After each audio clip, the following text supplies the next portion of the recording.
Nah, untuk itu beberapa waktu lalu Menteri ATR BPN pernah mengatakan bahwa pengadaan tanah di IKN itu adalah prioritas.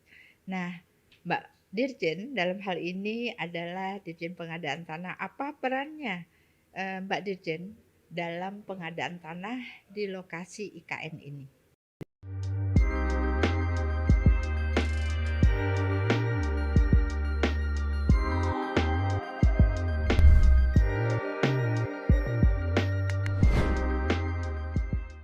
Halo sahabat ATR BPN, ketemu lagi di podcast ATR BPN. Kali ini bincang kita bersama Dirjen Pengadaan Tanah dan Pengembangan Pertanahan, Ibu Embun Sari, dan biasa saya panggil Mbak Embun Sari. Halo, selamat siang Mbak Dirjen, apa kabar? Alhamdulillah Bu Karo, berbahagia sekali bisa hadir di sini bersama teman-teman semua. Terima kasih Mbak Dirjen yang sudah hadir di podcast Kementerian ATR BPN. Tentunya topik kita kali ini kita akan mengangkat terkait dengan pengadaan tanah di wilayah IKN. Tentunya pembangunan pasti akan diawali dengan persiapan lahan. Nah, untuk itu beberapa waktu lalu Menteri ATR BPN pernah mengatakan bahwa pengadaan tanah di IKN itu adalah prioritas.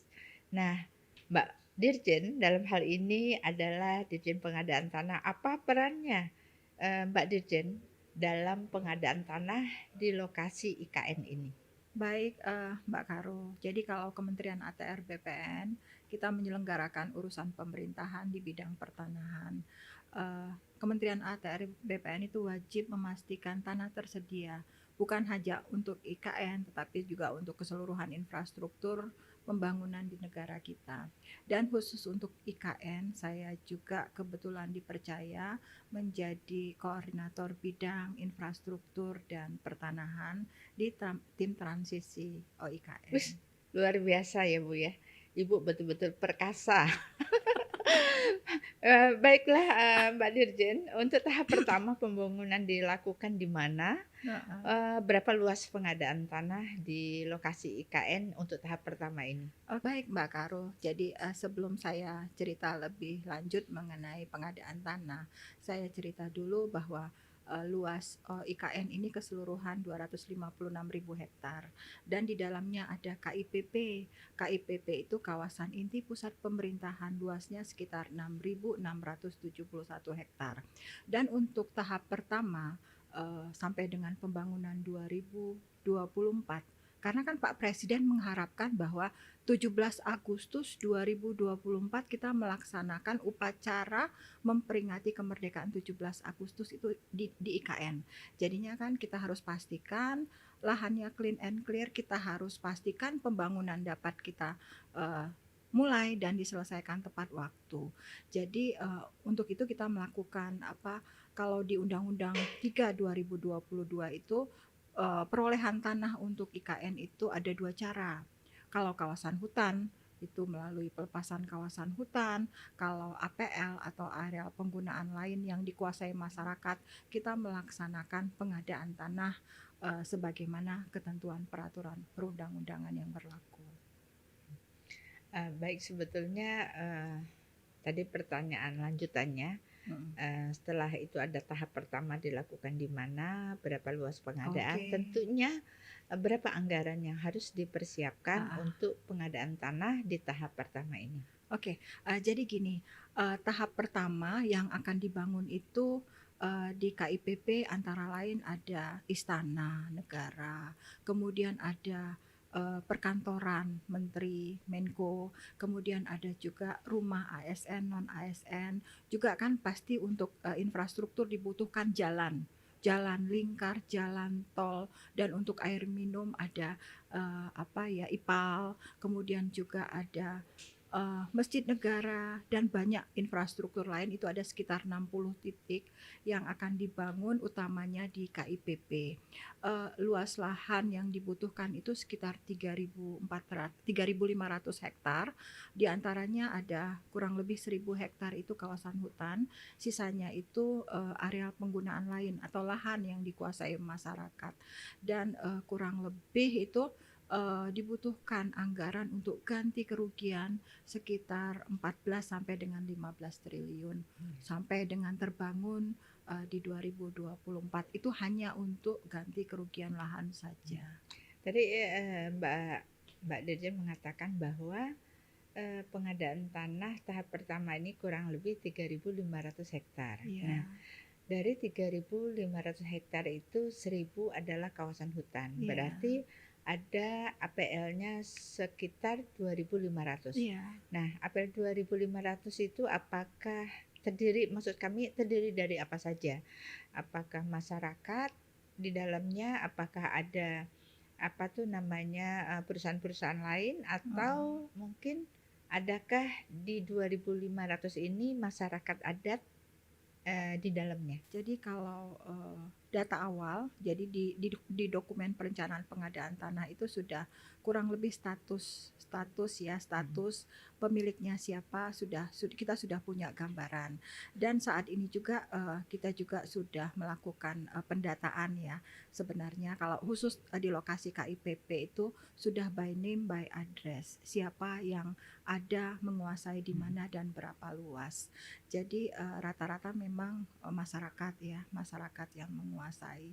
Dan kalau kita beberapa kali sosialisasi, intinya masyarakat di sana itu sangat antusias dengan IKN ini ya, dengan ibu kota negara. Bayangkan aja, itu dari katakanlah sebelumnya kan hutan ya, dekat hutan, lahan itu lahan desa, lahan pertanian, dan kemudian menjadi kota, kan ibu kota negara IKN, ibu kota Nusantara sih sebenarnya namanya. Jadi saya pikir banyak masyarakat yang sangat antusias dengan IKN ini. Tadi Mbak Dede mengatakan bahwa masyarakat sangat antusias. Jadi poin pentingnya adalah masyarakat sangat mendukung terkait dengan pembangunan di IKN ini. Jadi selama ini isu-isu yang di luar itu berarti nggak benar ya, Mbak Dirjen ya? Kalau dibilang ada benarnya, bisa jadi. Klaim-klaim itu sebenarnya banyak yang terjadi masyarakat adat ya, masyarakat adat yang mengklaim penguasaan di dalam kawasan hutan. Kalau itu kan memang kewenangannya ada di kementerian yang terkait ya.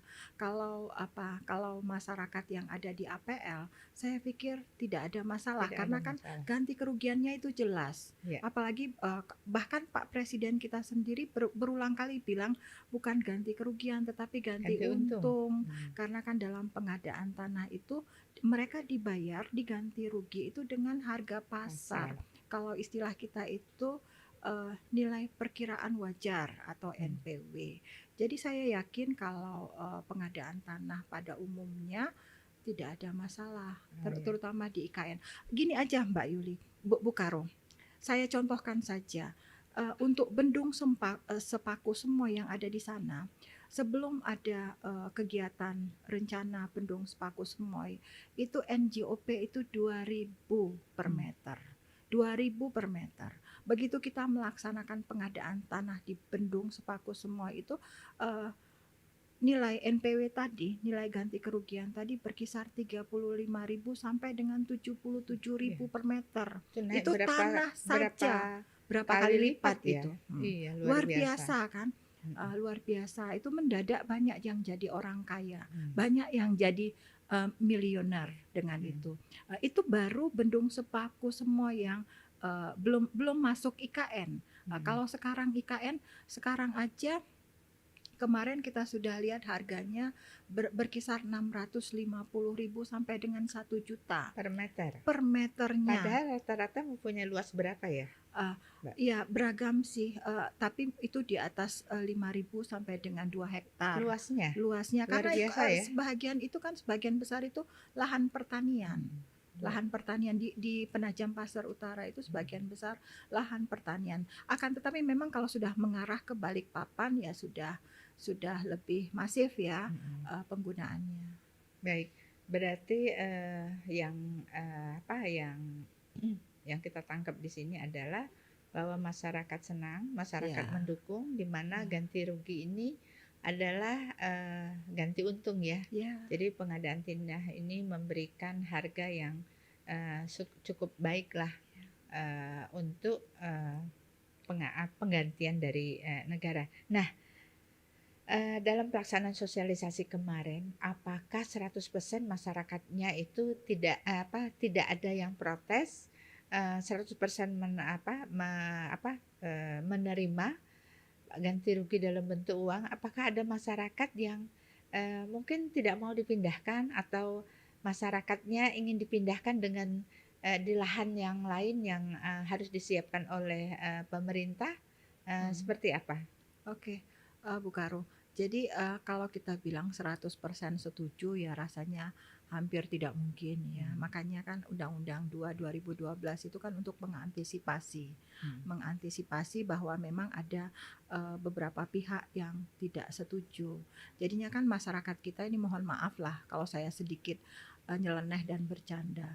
Jadi kalau sudah dapat, 500 sudah harga Pengennya? bagus pengennya 1.000. Kalau dikasih 1.000 kenapa enggak sejuta Iya. sekalian? Jadinya kan memang, ada satu 2 masyarakat kita yang, mohon mohon maaf kalau bahasa saya agak kasar kurang-kurangan. Eee, tapi kembali lagi kalau di pengadaan tanah itu kan bentuk ganti kerugian itu bisa uang, bisa tanah pengganti, bisa juga, relokasi dibangunkan kembali rumah atau juga bisa bentuk lain yang Hmm. disepakati. Dalam hal ini juga kita bisa mengantisipasi. Misalnya warga tetap ingin relokasi atau dapat, tanah pengganti, itu kita kita coba akan siapkan tanah pengganti, kita carikan lokasi yang nggak jauh-jauh dari IKN. Misalnya ingin tetap menjadi warganya IKN, jadi bisa. Makanya, kembali lagi, yang terpenting adalah, yang terpokok adalah bagaimana kita sosialisasi. Kalau di pengadaan tanah itu nanti ada konsultasi publik ya, yang kita kenal konsultasi publik, dan itu kita akan menyampaikan tujuan daripada pengadaan tanah ini ke masyarakat dan lokasi-lokasi mana yang akan terkena nantinya. Ternyata sudah banyak yang dilakukan di lapangan ya, Mbak Dirjen. Mhm, Nah, kira-kira, pada saat, pelaksanaan di lapangan dalam proses pengadaan tanah ini, mhm. apa kendala-kendala yang dihadapi, oleh tim, pengadaan tanah? Ya, yang pertama adalah yang kami lakukan adalah menyatukan persepsi ya. Karena, ini hal yang baru, bukan hanya untuk masyarakat, tetapi juga kita selaku pelaksana. Dan dalam pengadaan tanah itu kan banyak yang terkait. Yang utama di sini adalah, pertama harus dipastikan dulu rencana induknya bagaimana, rincian rencana induknya di mana. Setelah itu pasti, kalau istilahnya adalah RDTR-nya, di mana mau bangun apa dan berapa luas. Kan kita harus, siapa, kalau di tahapan pengadaan tanah itu kan ada 4 tahapan kan. Sebelum masuk ke pelaksanaan atau kita ATR BPN itu turun, kan ada dulu perencanaan, harus disiapkan dulu dokumen perencanaan pengadaan tanah. Dan kalau berdasarkan undang-undang, dokumen ini harus disiapkan oleh Pemrakarsa. Pemrakarsa adalah, instansi yang membutuhkan tanah, bukan ATR BPN. Kemudian juga selanjutnya persiapan. Persiapan ini mulai dari verifikasi dokumen perencanaan pengadaan tanah tadi, sampai konsultasi publik, kan menyampaikan ke publik sampai dengan, keluar kesepakatan publik dan penlok, itu dilaksanakan oleh pemerintah daerah. Kalau dalam, IKN, berarti kan itu Otorita otorita. IKN. Nah, hal-hal itu kan juga bukan hanya masyarakat, berarti kita juga harus mensosialisasikan ke semua yang terkait. Juga harus dipastikan juga anggarannya ada apa tidak. Kalau masyarakat nggak dibayar, di mana sih yang mau masyarakat kehilangan tanahnya tidak dibayar? Karena ajas pengadaan tanah itu adalah ajas keadilan, masyarakat menyerahkan tanahnya dengan ganti kerugian yang layak dan adil.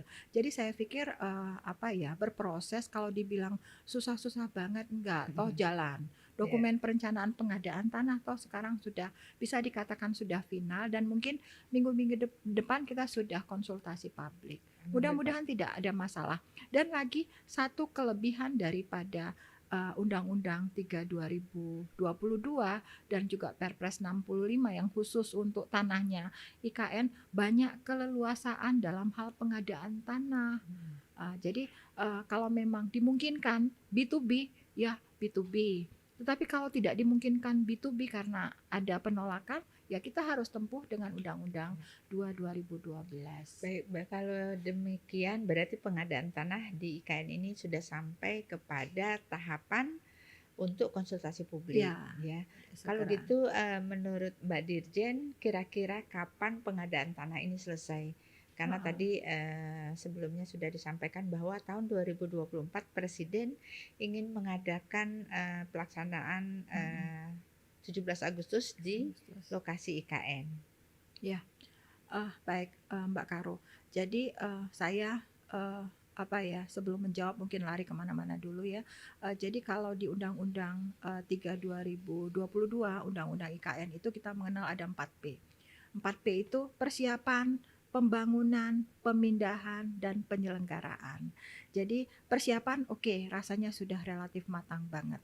Kemudian pembangunan kita sudah mulai kok. Ada beberapa seperti misalnya Jalan Lingkar, finalisasi Bendung Sepaku Semoy, intake air minum itu sudah jalan. Dan Agustus ini banyak lelang yang sudah juga ada pemenangnya, konstruksi ya, pembangunan. Jadi karena utamanya pertama adalah saya belum cerita kalau KIPP itu sekitar 87% adalah kawasan hutan. Itu yang disebut dengan relatif clean and clear, tinggal menunggu pelepasan. Dan sebenarnya sebelum pelepasan juga kalau konstruksi berjalan ya boleh-boleh saja dengan izin daripada kementerian terkait ya. Karena kan sudah banyak nih lelang yang selesai, berarti kan harus jalan pembangunannya sambil paralel kita menyiapkan pengadaan tanah, karena itu hanya di sebelah selatan ya, yang APL di sebelah timur laut ya, di sebelah timur laut yang terkena pembangunan infrastruktur yang di APL. Jadi kalau yang di APL dan di KIPP itu relatif saya pikir tidak ada masalah, karena walaupun konsultasi publik ini akan mungkin insya Allah minggu depan kita laksanakan, tetapi kita sudah punya sebenarnya data inventnya by name by address yang tadi saya sebutkan. Jadi begitu sudah konsultasi publik, sudah kesepakatan publik, saya berharap itu tidak lama, tidak membutuhkan waktu lama. Kemudian penlok, begitu penlok jadi kalau di undang-undang untuk ident invent itu 30 hari, tetapi kan kalau lihat jumlah bidangnya ada dan data kita sudah relatif lengkap, itu tidak memakan 30 hari harusnya. Dan appraisal setelah itu. Dan juga saya pikir kami di OIKN itu sudah melakukan MOU juga dengan MAPI. MAPI ini masyarakat asosiasi penilai Indonesia yang kita kan nilai itu ditetapkan oleh penilai ya, jasa penilai asosiasinya MAPI. Kita sudah koordinasi intens. Jadi saya pikir insya Allah semuanya dapat berjalan dengan segera, dan sebelum akhir tahun diharapkan sudah beres. Sudah selesai. Berarti dari penjelasan tadi bahwa pelaksanaan pengadaan tanah di IKN sampai saat ini berjalan sesuai dengan time schedule kita. Time schedule-nya ya. Nah, sudah itu sampai saat ini juga belum ada pengadaan tanah yang kita bayar karena baru batas inventarisasi, dan mungkin minggu depan baru masuk ke konsultasi publik, baru nanti ada penilaian dan tahapan-tahapan selanjutnya. Nah, paling cepat kira-kira kapan pelaksanaan pembayaran? Gini Mbak Yuli, tadi saya juga menjelaskan bahwa ada pengadaan tanah yang dengan tahapan, ada pengadaan tanah B2B, B2B. Jadi misalnya jalan lingkar yang dibuat itu ya, jalan lingkar yang dibuat itu kan dari dalam kawasan hutan. Jadi kalau nemu lahan masyarakat kecil-kecil kan, namanya jalan lingkar kan, kalau masuk ke APL nemu lahan masyarakat itu kita ukur, kita appraisal, langsung dibayarkan. Jadi ada juga yang sudah B2B, tetapi yang besarnya nanti baru dengan tahapan. Jadi pengadaan tanah tidak menghambat pembangunan infrastruktur Di Ya. beberapa tempat ada yang sudah selesai dengan B2B, karena sebelumnya juga kan ada yang sudah selesai juga yang Bendung Sepaku Hmm. Semoy, itu Ya. juga kan di lokasi Berarti kalau sana. demikian pengadaan tanah ini sebetulnya sudah berjalan ya, Ada Mbak yang Dirjen? sudah berjalan. Nah terkait dengan pengadaan tanah yang sekarang, infrastruktur yang sekarang sudah terbangun, seperti bendungan Heeh, dan jalan, apa yang sudah dilakukan oleh kita? Nah tadi disampaikan bahwa pengadaan tanah ini melalui tahapan dan ada juga melalui B2B. B2B. Nah, apa bedanya sih pengadaan melalui tahapan dan B2B? Nah, Oke. untuk pengadaan melalui tahapan ini dilakukan oleh Instansi yang kita membutuhkan yang membutuhkan tanah. tanah kan. Nah, Heeh. untuk B2B ini apakah pengadaan tanah juga melalui kementerian Oke. kita ATR Nah, BPN atau melalui Kementerian PUPR? jadi begini Mbak Yuli, kan saya tadi sudah menyebutkan ada pengadaan tanah yang B2B. Kenapa? B2B itu artinya pengadaan tanah langsung ya. Pengadaan tanah langsung, instansi yang membutuhkan tanah itu langsung membayar ke masyarakat. Apa tugas ATR BPN di sana? Yang pertama adalah kan luasan itu harus pasti ya. Iya. Luas dan status tanahnya itu harus jelas pasti karena negara membayar. Walaupun ya langsung dibayar Mm-mm. oleh PUPR, berarti harus dipastikan dulu ke Ngukurnya kita. tetap BPN. Ngukur kita. Kita nanti dari kantor pertanahan itu kan selalu itu Mm-mm. kami komunikasi intens. Nemu nih lahan APL gitu kan, ada Mm-mm. masyarakat. Nanti dari kantor pertanahan kita minta untuk turun, Mm-mm. mengukur, memastikan status tanahnya. Mm-mm. Kemudian nanti dari instansi itu akan meminta appraisal untuk menilai. Setelah dapat nilainya berapa besar ganti kerugian, dibayar. Oh, berarti Heeh. pengadaan tanah B2B itu sama dengan pengadaan tanah Pembelian berskala kecil. kecil, Oh, iya. yang dapat dilakukan Heeh. langsung oleh Langsung yang oleh memenuhi instansi yang yang membutuhkan membutuhkan tanah. tanah. Heeh. Oke, baik. Di dalam pengadaan tanah ini, Mbak Mm. Dirjen tentunya apakah sudah menganut menggunakan undang-undang Cipta Kerja. Cipta Kerja? Oke, baik, baik Bu Karo. Jadi Undang-Undang Cipta Kerja atau Undang-Undang 11 tahun 2020. Jadi kan kalau pengadaan tanah sebelum Undang-Undang Cipta Kerja itu kan kita banyak juga menghadapi katakanlah bottlenecking, masalah yang berlarut-larut sehingga pengadaan tanah itu lamban. Pengadaan tanah lamban sehingga menyebabkan pembangunan tertunda karena pembangunan kan kembali lagi butuh tanah. Jadi banyak permasalahan-permasalahan di pengadaan tanah yang sudah dicoba dicarikan solusinya dan dituangkan dalam Undang-Undang Cipta Kerja. Jadi ada kurang lebih 12 ketentuan lah yang dirubah Undang-Undang 2 2012 itu dalam Undang-Undang Cipta Kerja. Jadi ada yang dihapus, ada yang diubah dan ada yang diatur kembali 12 ketentuan itu. Dan anak daripada Undang-Undang Cipta Kerja merubah Undang-Undang 2 2012 itu sudah keluar PP 19 tahun 2021 dan sejak berlakunya PP 19 tahun 2021 seluruh pengadaan tanah itu sudah menggunakan PP 19 tahun 2021 revisi Undang-Undang 2 2012 di Undang-Undang Cipta Kerja. Jadi bukan hanya di IKN saja, jadi seluruh pengadaan tanah sudah Menggunakan menggunakan, sudah menerapkan ketentuan yang baru. ketentuan, iya. Ini Mbak Dirjen satu lagi pertanyaan terakhir. Hmm. Saya melihat bahwa di pengadaan tanah IKN ini Hmm. ada peraturan Presiden nomor 65 tahun 2022. Yeah. Sebetulnya ini peraturan tentang apa ya, Yeah. Mbak Dirjen? Ah, Setahu saya kan undang-undang juga ada pengadaan ah, tanah ini menggunakan Undang-Undang 2 nomor 2012. 2012. Yeah. Tetapi khusus dengan IKN ditambah dengan Peraturan Presiden nomor 65 tahun Yeah. 2002. Yeah. Bedanya di mana nih? Oke, baik. Mbak Karo, Peraturan Presiden nomor 65 tahun 2022 ini turunan daripada Undang-Undang 3 tahun 2022 tentang IKN. Jadi khusus mengenai perolehan tanah dan pengelolaan pertanahan di IKN. Ini khusus untuk IKN saja. Jadi banyak keistimewaan yang diberikan dalam pengelolaan pertanahan untuk OIKN. Salah satunya ditegaskan kembali tadi kan perolehan tanah itu bisa melalui mekanisme pelepasan, juga bisa utamanya melalui mekanisme pengadaan tanah secara langsung atau B2B.